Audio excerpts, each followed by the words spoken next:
નમસ્કાર, પ્રણામ, સ્વાગત છે તમારું એક નવા વિડીયોમાં। મિત્રો, જો તમને આજનો આ વિડીયો પસંદ આવે તો વિડીયોને લાઈક, શેર અને આપણી ચેનલને સબસ્ક્રાઈબ જરૂર કરજો। તો ચાલો શરૂ કરીએ આજની સ્ટોરી। બોલો, કોણે પૈસા કાઢ્યા છે મારા ખિસ્સામાંથી? ખબરદાર, કોઈએ જૂઠું બોલવાની કોશિશ પણ કરી, નહીતર હું લોખંડના તારથી મારીશ। હું જરા પણ નહીં વિચારું કે તમે લોકો મારા બાળકો છો। સમજી રહ્યા છો ને? ચૂપચાપ બોલો, કોણે મારા ખિસ્સામાંથી પૈસા કાઢ્યા છે? બલુ અને ઈશા તેમના પિતાની સામે ગુનેગાર બનીને ઊભા હતા। ક્યારેક ઈશા બલુ તરફ જોતી તો ક્યારેક પોતાના પિતાની તરફ। મમ્મી તો ચૂપચાપ પાછળ ઊભી હતી। તે જાણતી હતી કે જ્યારે તેનો પતિ ગુસ્સે થાય છે ત્યારે તે કોઈનું નથી સાંભળતો। બંનેના ચહેરા પર ભય હતો। તેઓ જાણતા હતા કે જો પપ્પાને ગુસ્સો આવી જાય તો તે ખૂબ જ મારે છે, જરાય રહેમ નથી કરતા। ખાસ કરીને ચોરી તો તે બિલકુલ માફ નહોતા કરવાના। ઈશાનું શરીર તો ધ્રુજી રહ્યું હતું। તેના ચહેરાના હાવભાવ જણાવી રહ્યા હતા કે હા હોય કે ના હોય તેણે જ કરી છે, પણ તે શું કરતી? તે પણ તો મજબૂર હતી। તેણે કોઈ પણ સંજોગોમાં તે સુંદર બ્રેસલેટ લેવું હતું જે તેની બહેનપણીઓએ પણ લીધો હતો। સ્કૂલમાંથી ઘરે આવતી વખતે રસ્તામાં એક જ્વેલરીની દુકાન આવતી હતી જ્યાં નવી ડિઝાઇનવાળી જ્વેલરી આવતી હતી। તે દુકાનમાં એક ખૂબ જ સુંદર બ્રેસલેટ હતો જે દેખાવમાં ખૂબ જ કિંમતી લાગતો હતો। એક દિવસ ઈશા જ્યારે તેની બહેનપણીઓ સાથે તે દુકાનમાં ગઈ અને તે બ્રેસલેટની કિંમત પૂછી તો તેની કિંમત ₹500 હતી। પૈસાનું સાંભળીને જાણે ઈશાના ચહેરા ઉપર ઉદાસી છવાઈ ગઈ હતી। તે સમયે તેની પાસે તો માત્ર ₹10 જ હતા જે આજે તેના પિતાએ તેને નાસ્તો કરવા માટે આપ્યા હતા। આ સિવાય તે દરરોજ સ્કૂલમાં નાસ્તો ના લેતી અને પપ્પાએ આપેલા પૈસા ભેગા કરતી। અઠવાડિયામાં 1-2 વાર જ તે ₹10નો કોઈ નાસ્તો લઈને ખાતી। તે તેની આંગળીઓ વડે ગણવા લાગી। તે સમયે તેની બેગમાં ₹50 હતા અને એ ₹10 જે તેના પપ્પાએ આજે તેને આપ્યા હતા એ પૈસા તો ઘણા ઓછા હતા। તે વિચારી રહી હતી કે આખરે તે આટલું સુંદર બ્રેસલેટ કેવી રીતે લે કે ત્યારે તેની સાથે હાજર તેની બહેનપણીઓએ તેવા જ બ્રેસલેટ તરત જ ખરીદી લીધા અને લઈને ખુશી ખુશી પોતાના ઘરે જતી રહી। એક ઊંડો શ્વાસ લઈને ઈશા તેમની સામે જોતી જ રહી ગઈ હતી। ત્યાર પછી તે દુકાનવાળા ભાઈને કહેવા લાગી કે ભાઈ, તમે આવો બ્રેસલેટ બીજો પણ લાવજો, હું પણ તમારી પાસેથી ખરીદીશ। 1-2 દિવસ પછી દુકાનદારે પણ હામાં માથું હલાવી દીધું અને ઈશા ઘરે આવતી રહી। જ્યારે તેણે ઘરે આવીને તેનો ગલ્લો ફોડ્યો તો તેમાં થોડા સિક્કાઓ અને નોટો હતી। જ્યારે તેને ગણ્યા તો તે ₹250 હતા। હજુ પણ તેને બીજા ₹250ની જરૂર હતી। તે જ્યારે પણ દુકાન સામેથી પસાર થતી તો દુકાનદાર તેને એ જ કહેતો કે તારે તે બ્રેસલેટ લેવાનું છે કે હું કંઈક બીજાને આપી દઉં, પરંતુ તે ગમે તે ભોગે તે બ્રેસલેટ લેવા માંગતી હતી। તેથી તે ઘરે આવી ત્યારે તેના પપ્પા પાસેથી પૈસા માંગવાનું વિચાર્યું, પરંતુ પછી ના માંગી શકી, કારણ કે તેના પપ્પા તો પહેલાંથી જ મોંઘવારીની બૂમો પાડી રહ્યા હતા। ઘરનો ખર્ચો જણાવી રહ્યા હતા કે તેમના ખિસ્સામાં હવે માત્ર ₹1000 જ વધ્યા છે અને તે પૈસાથી તે ઘરનો ખર્ચ ચલાવે અથવા તો મમ્મીને તેની જરૂરી વસ્તુ લાવીને આપશે। અત્યારે મમ્મીને પપ્પા આવી જ વાતો કરી રહ્યા હતા કે જ્યારે ઈશાના દિમાગ એક બીજી વાત આવી, તે તેના પપ્પા પાસેથી તેઓ પૈસા નહોતી માંગી શકતી, પરંતુ જો છુપાઈને તે તેમના ખિસ્સામાંથી 250 રૂપિયા કાઢી લે તો આનાથી તેમને ખબર પણ નહીં પડે અને શંકા પણ તેના પર નહીં જાય. આ વિચારીને તે છુપાઈને ગુપ્ત રીતે તેના પપ્પાના રૂમમાં ગઈ અને પછી તેમના જેકેટમાં રહેલા પર્સમાંથી પૈસા કાઢીને પોતાના રૂમમાં આવતી રહી. બીજા દિવસે જ્યારે તે સવારે સ્કૂલમાં ગઈ ત્યારે તેણે તે સુંદર બ્રેસલેટ પણ દુકાનદાર પાસેથી ખરીદી લીધું. તે બ્રેસલેટ તો જાણે તેના માટે જ બન્યું હતું. તે ખૂબ જ ખુશ હતી, પરંતુ જ્યારે તે સાંજે ઘરે જવા નીકળી ત્યારે તેના શરીરમાં એક ભયનું મોજું ફરી વળ્યું કે જો તેના પપ્પાને ખબર પડી ગઈ કે પૈસા તેણે તેમના ખિસ્સામાંથી ચોર્યા હતા તો તેનું શું થશે. જે વાતનો ડર હતો એ જ થયું હતું. જ્યારે તે ઘરે પહોંચી ત્યારે તેના પપ્પા બૂમો પાડી રહ્યા હતા. તે અને બલુ એક સાથે સ્કૂલમાં જતા હતા, પણ બલુ તેના કરતાં 2 વર્ષ નાનો હતો, એટલા માટે તે બીજી સ્કૂલમાં ભણતો હતો. જ્યારે ત્યાંથી થોડા ડગલા આગળ છોકરીઓની સ્કૂલમાં ઈશા ભણતી હતી. બંને ઘરે પહોંચ્યા ત્યારે પપ્પા ગુસ્સામાં મમ્મીને ઠપકો આપી રહ્યા હતા અને તે બંને જોઈને પ્રશ્ન કરવા લાગ્યા કે મારા ખિસ્સામાંથી પૈસા કોણે કાઢ્યા છે? પૂરા 250 રૂપિયા ગાયબ છે. મારી પાસે કંઈ પૈસાનું ઝાડ નથી કે કોઈ પણ પૈસા કાઢે અને મને તેની ખબર ના પડે. હું રાત્રે સૂતા પહેલાં બધા પૈસા ગણીને મૂકું છું અને સવારે ઉઠીને ફરી ગણું છું. હવે આ સાચું બોલો, તમારા બંનેમાંથી કોણે આ ચોરી કરી છે? બલુએ તો તરત જ ના પાડી દીધી હતી. કહેવા લાગ્યો કે પપ્પા, મને તો ખબર પણ નથી કે ના હું તમારા રૂમમાં ગયો છું. મેં તમારા પૈસા નથી ચોર્યા.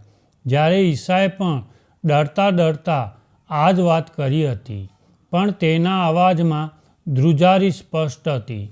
ઈશાના પપ્પાને તેના પર શંકા થવા લાગી. તે ગુસ્સામાં ઈશાને હાથથી પકડીને જોરથી બૂમ પાડીને કહેવા લાગ્યા કે તે જ પૈસાની ચોરી કરી છે ને? હવે જો હું તારો શું હાલ કરું છું. જ્યારે લોખંડના તારથી શરીરમાં નિશાન પડશે ત્યારે તમને લોકોને ખબર પડશે કે ચોરી કરવાથી શું થાય છે.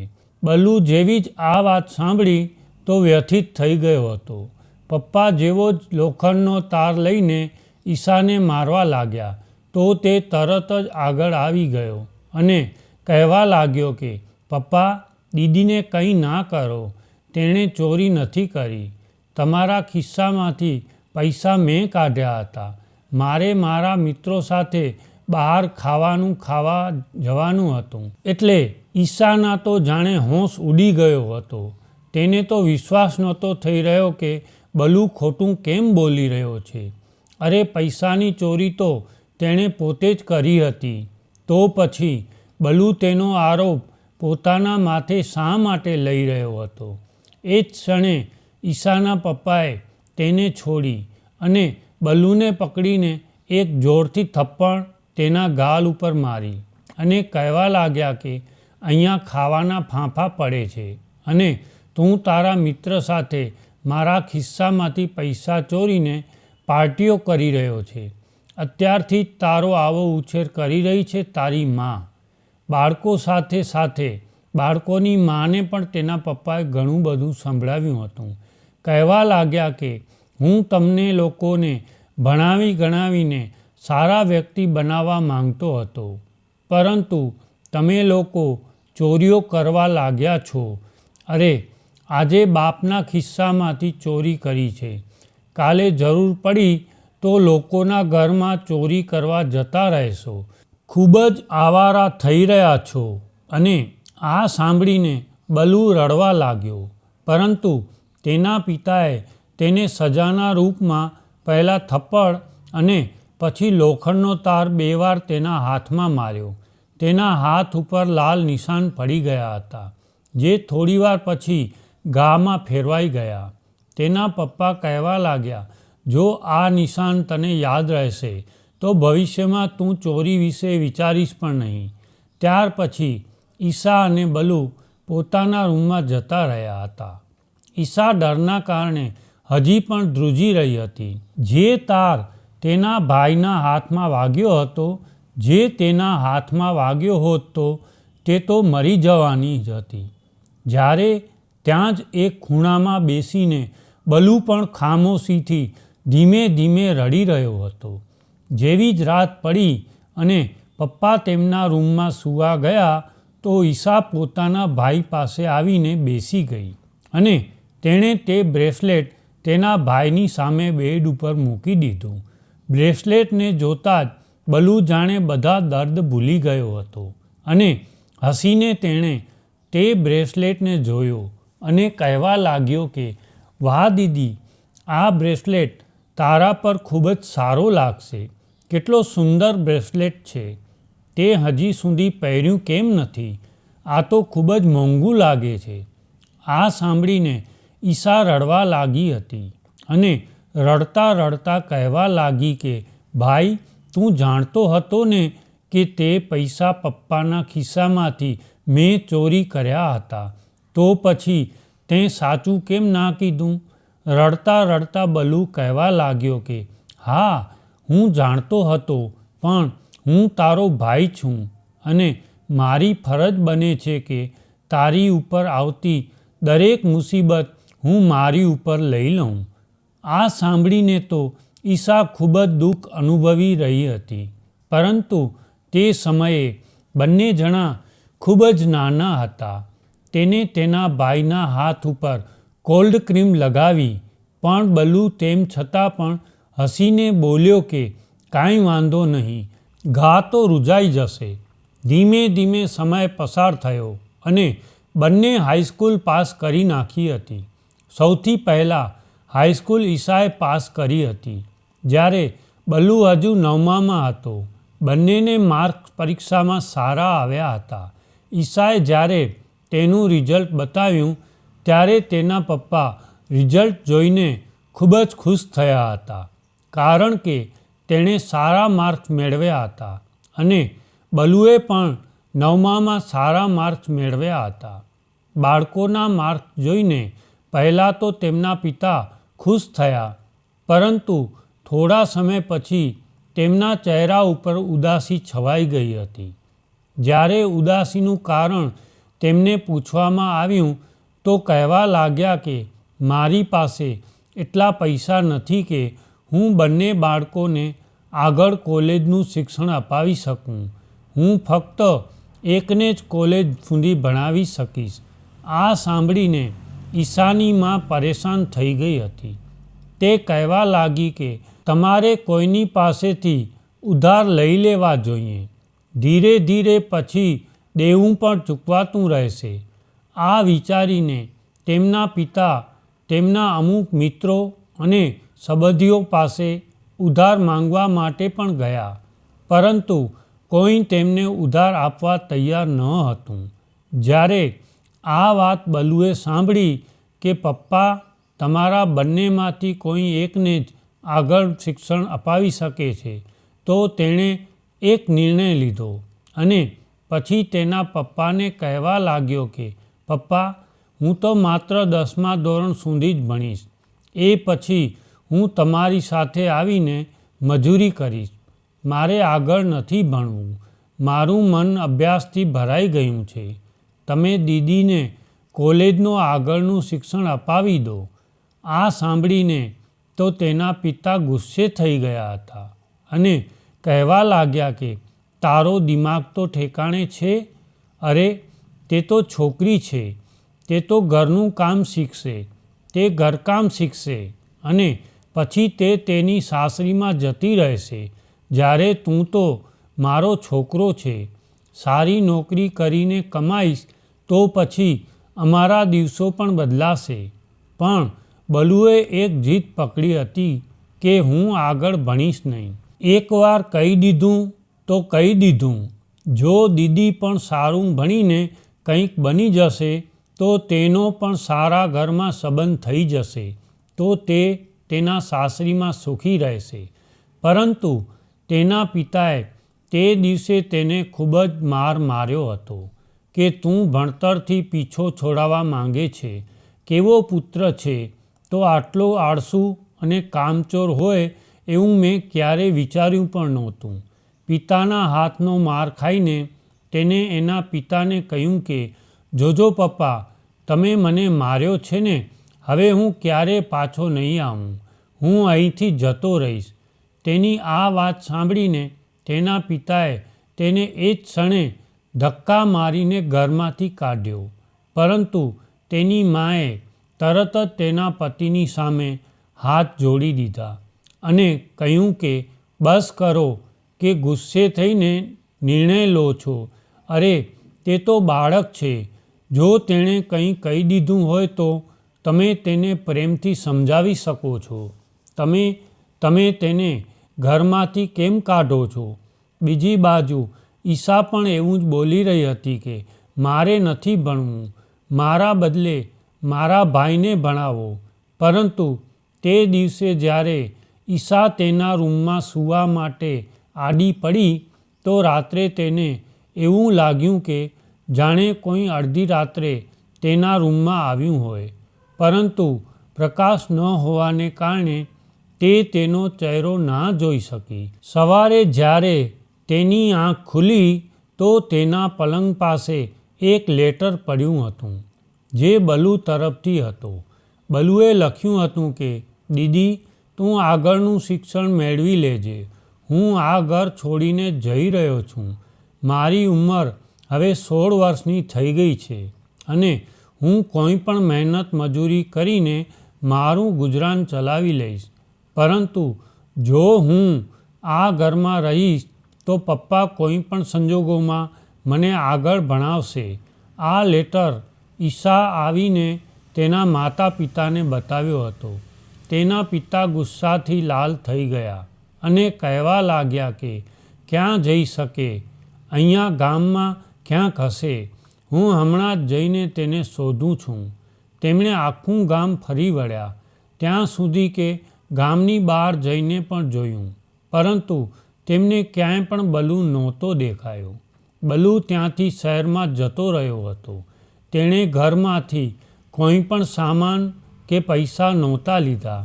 તે શહેરમાં જઈને એક જગ્યાએ ફેક્ટરી બની રહી હતી ત્યાં મજૂરી કરવા લાગ્યો. બીજી બાજુ જ્યારે પુત્રના કોઈ સમાચાર ન મળ્યા તો બલુના પિતાને પણ પસ્તાવો થવા લાગ્યો અને પછી આગળનું શિક્ષણ તેમણે તેમની પુત્રીને જ અપાવ્યું હતું. ગામની નજીક આવેલી કોલેજમાં 3 વર્ષનું શિક્ષણ પૂરું કર્યા પછી જ્યારે ઈશાએ શહેરની યુનિવર્સિટીમાં પ્રવેશ કર્યો તો ત્યાં સુધીમાં 3 વર્ષ વીતી ચૂક્યા હતા. આ 3 વર્ષમાં તેણે એક વખત પણ તેના ભાઈને નહોતો જોયો.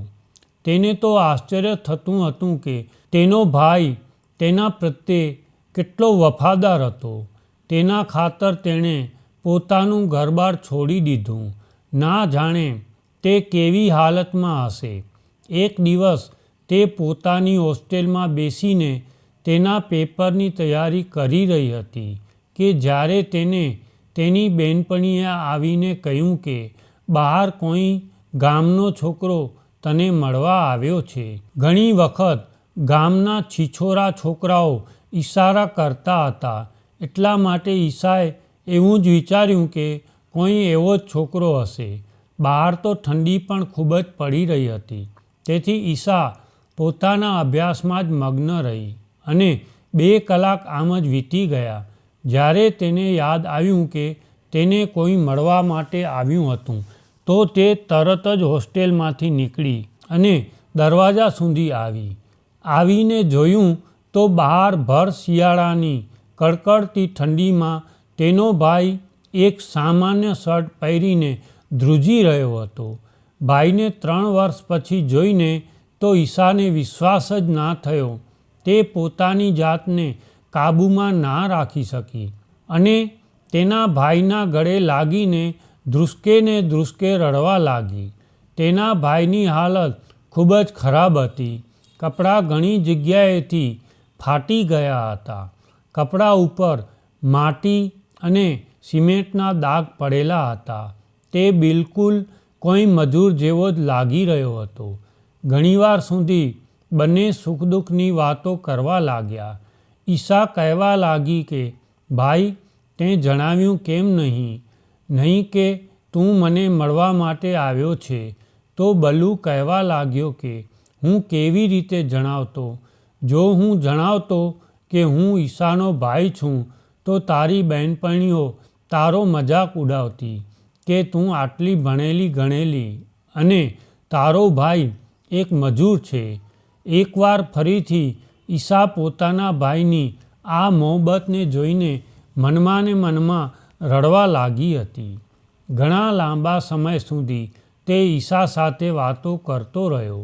પછી ગયા પછી પોતાના ખિસ્સામાંથી એક થેલી કાઢીને તેણે ઈશા સામે લંબાવી દીધી કે હું મારી મજૂરીમાંથી બચત કરીને તારા માટે અમુક વસ્તુઓ લાવ્યો છું.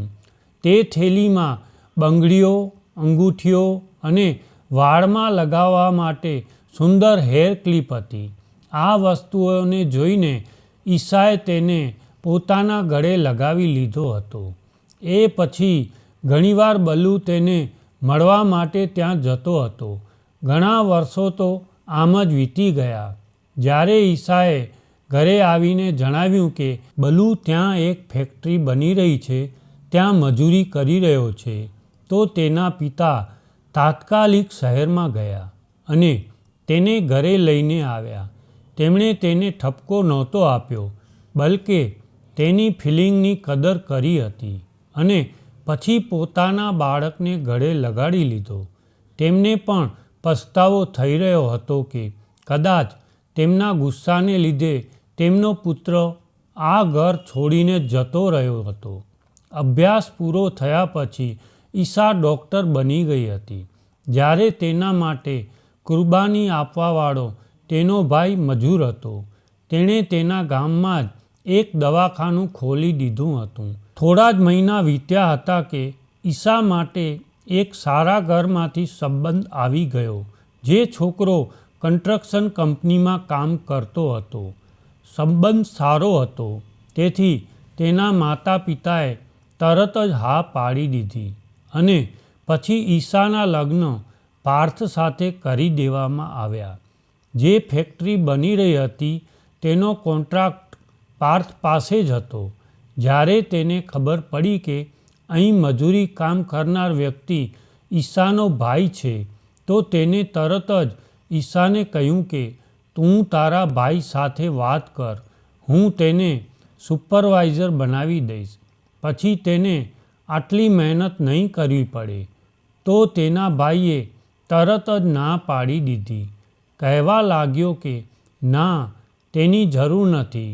થોડા દિવસો પછી જ્યારે બલ્લુ કામ કરી રહ્યો હતો ત્યારે કામ કરતી વખતે તેને કરંટ લાગી ગયો. તે ઊંચાઈથી જમીન ઉપર પડ્યો હતો અને તેના પગમાં ગંભીર ઈજા થઈ હતી. 2 જગ્યાએથી પગ તૂટી ગયો હતો. એકવાર ફરી ઈશાએ તેના ભાઈને કહ્યું કે હું ઈચ્છું છું કે તું સુપરવાઇઝર બની જા અને મજૂરી કરવાનું બંધ કરી દે. પણ બલ્લુ કહેવા લાગ્યો કે અરે પગલી, હું મજૂર અભણ વ્યક્તિ છું. જો તારો પતિ મને સુપરવાઇઝર બનાવશે તો લોકો તેના વિશે વાતો કરશે કે આ કેવો ડાયરેક્ટર છે, જેણે એક મજૂરને સુપરવાઇઝર બનાવી દીધો છે.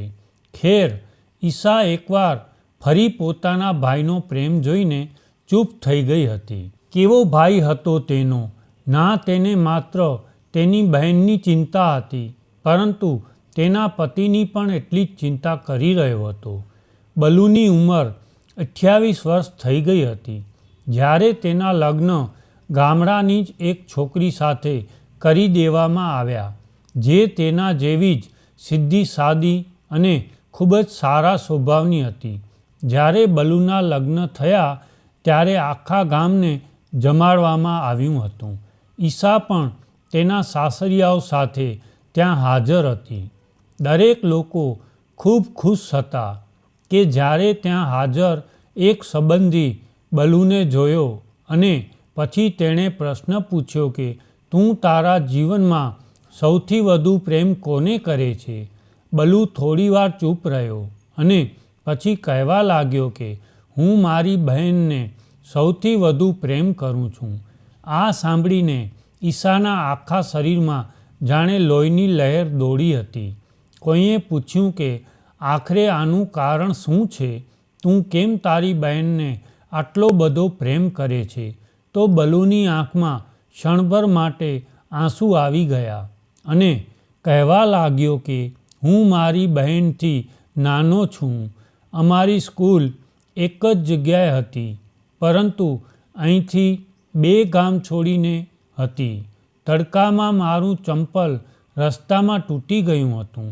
મારી બહેને પોતાના પગમાંથી ચંપલ ઉતારીને મને પહેરાવી દીધા અને પોતે તે ખરાબ રસ્તા ઉપર તડકાથી તપેલી જમીન પર ચાલતી આવી હતી. મેં દીદીને કહ્યું પણ કે તું આ ચંપલ પહેરી લે, પરંતુ તેણે તેમ ના કર્યું. જ્યારે અમે ઘરે આવ્યા ત્યારે દીદીના પગના તળિયે હોફીલાઓ પડી ગયા હતા. તેમાંથી લોહી વહેવા લાગ્યું હતું, પરંતુ એ પછી પણ દીદી હસી રહી હતી. ઘણીવાર એવું બનતું કે પપ્પા જ્યારે પણ કોઈ વસ્તુ લાવે ત્યારે તે મને પસંદ આવી જ જતી. દીદીએ ક્યારેય મારી સાથે જીદ નહોતી કરી, બલકે તે વસ્તુ તે ચૂપચાપ મને જ આપી દેતી હતી.